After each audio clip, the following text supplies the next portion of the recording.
Hey guys, welcome back to my series on finding meaning, setting goals, and achieving what you want in life. In my last video, I talked a lot about the function of the brain, mindfulness and observation of thoughts, because the brain, one of the functions is just to think. And then I talked about 5 steps to help change those thoughts, depending on what the thoughts are and depending on what you want to change them to. Remember, thoughts are kind of like lightning. If you can harness it, you can use it whichever way you want. You can use these thoughts whichever way you want. If you saw the last video, you'll remember that I talked about core beliefs. And the thing about identifying core beliefs about yourself, okay, these core beliefs produce these thoughts that you're having on a daily basis, right? 95% of the 80% negative thoughts that you have are repetitive, and they're coming from these core beliefs that you have about yourself. And so one way to look at these thoughts is it's like a radio station, right? Let's say country, okay? Every song is different, but they all hold the same theme of that genre, right? Makes sense? So even though you're having different thoughts, they all hold the same theme of that core belief. So remembering that thoughts are not just words that you're thinking, but they're also pictures that you're thinking or assumptions that you're having. Saying, you assume that someone's thinking a certain thing about you. Well, that's projection. What you think that they're assuming, you're actually believing about yourself. I am not what you think I am. You are what you think I am. So think about that. It's a little deep. But finding themes, paying attention to your thoughts, finding these themes help you to identify these core beliefs, okay? And once you identify these core beliefs, there are several ways you can change them. Now, something I'm going to talk about now is called subconscious programming.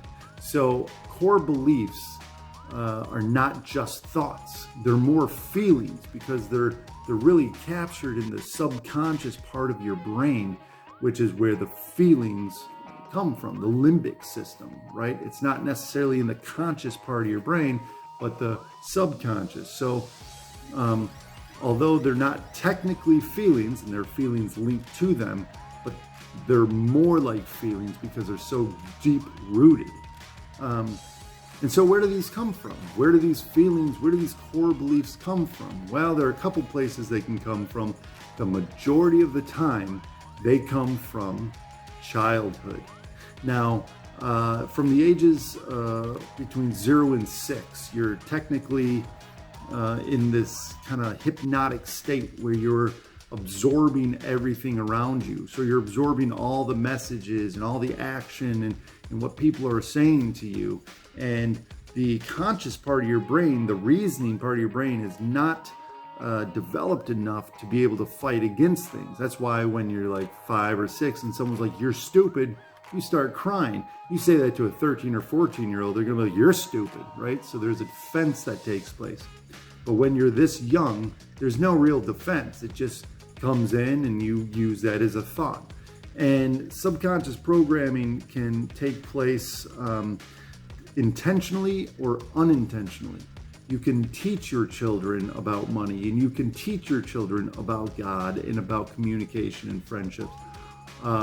Whether you can intentionally sit down with them and try and teach them, or you can show them, right? That's another thing. So, for instance, I have a client right now who parents didn't have great parenting skills. In fact, they ended up getting divorced and had spent a lot of time focused on their own problems. They kind of left the client behind. So the client is already being neglected. So he already believes that, well, I come last. They would punish him when he would do something wrong, but they wouldn't instill value and encourage him when he was doing the correct thing. And so to this day, which he's a full-grown adult, to this day, he still has this belief that I can't mess up. I can't do anything wrong, because on a subconscious level, he's got anxiety about it, because on a subconscious level, when he would get something wrong, he would get punished. And so even though there's no one really there to punish him anymore, because he lives on his own, he's his own man, he lives his own life, there's no one really there to punish him, he still has that body memory, that muscle memory, that subconscious programming.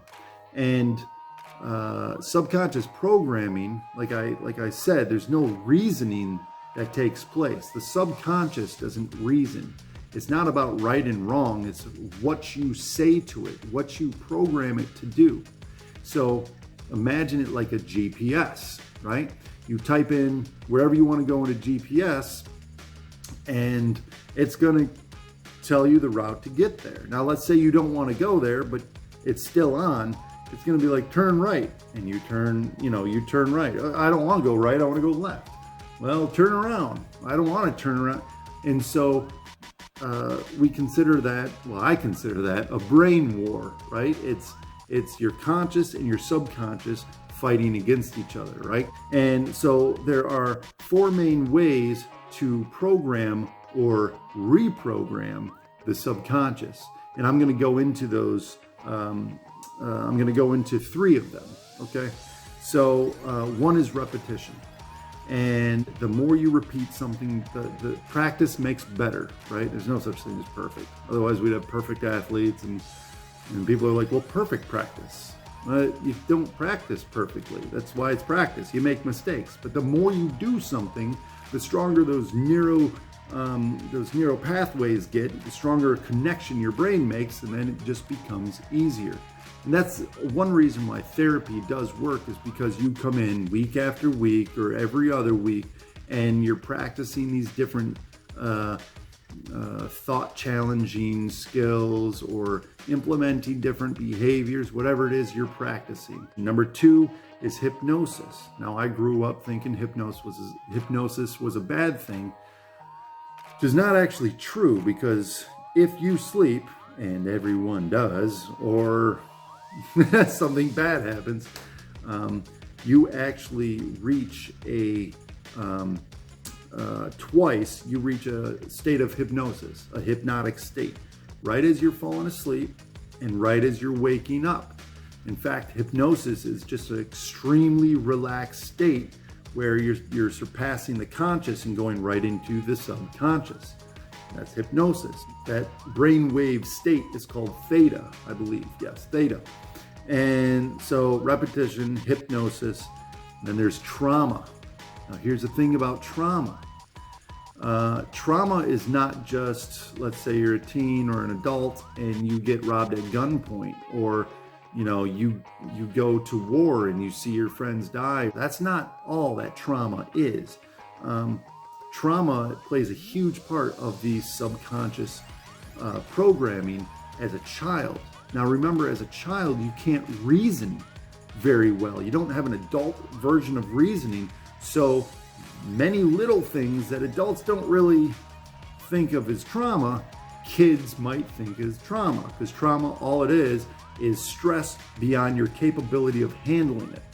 And so as a little kid who can't really handle a whole lot of stress, and you're screaming at them, because that's not helping at all, but you're screaming at them, that's going to stress them out, possibly traumatize them, right? And then something called Psych K, which I'm not going to get too far into, but one thing you can do is the VAK, okay?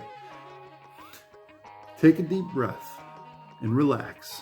Get yourself into a very relaxed state, almost like hypnosis. By the way, all hypnosis is self-hypnosis. Don't forget that. No one could ever hypnotize you against your will, just so we're clear. It's not like in the cartoons or the movies or anything like that. But you relax yourself enough, and then you start visualizing what it would be like if you were who you wanted to be, right?